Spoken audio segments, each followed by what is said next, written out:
Hi, this is Pooja from Good Times India. How are the two of you doing? Good. Hi, Pooja. How's it going? Very well. So, Charlie, I know a lot of the fans thought it was Sons of Anarchy unfolding on the streets of Mumbai, but not so. So, Shantaram playing Lynn Shantaram, he's a bundle of contradictions.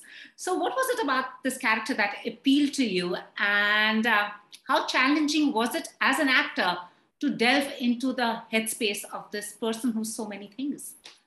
Well, thank you. Thank you for having us. It's nice to see you. I knew this source material very, very well for many years before we started to develop it into a television show. So I already had a really sort of specific sense of at least who I thought Lynn was. And I could really relate and understand psychologically, not necessarily some of the physical ordeals he went through, but psychologically, I could understand the struggle. And I think that's why he's brilliant as an author, because it actually, I think, is deeply relatable to most humans, it's really him just trying to figure out who he is and what is going to make his life feel meaningful and how to, reconcile the light and dark of his soul.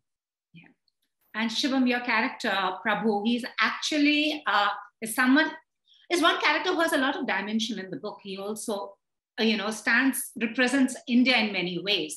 He's aspirational, and then also he's extremely grounded.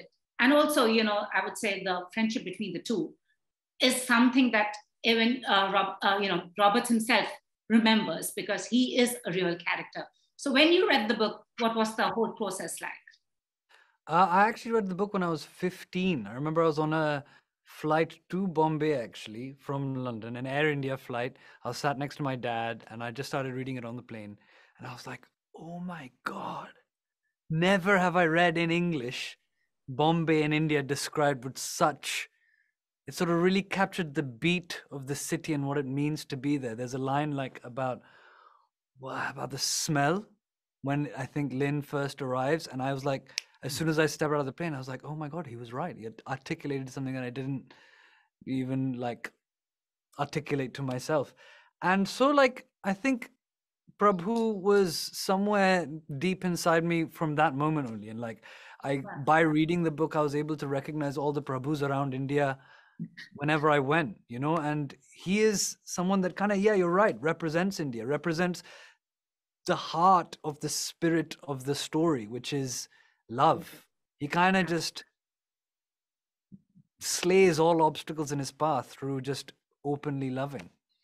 And I think that's kind of what I tried to do. Absolutely, and it shows. Charlie, did you pick up any Hindi words other than the expletives that Prabhu's character taught you? Is there anything else that you picked up? And have you been to India, visited Mumbai?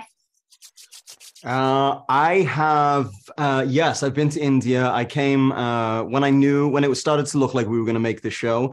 I wanted to come over and sort of see India on my own terms, and have my own adventure. So Mia and my fiance came over. We flew into Mumbai. We had a hotel for one night, and we just wanted to let India show us what it wanted to show us. And we ended up in, Rishikesh, Varanasi, bunch of really beautiful places.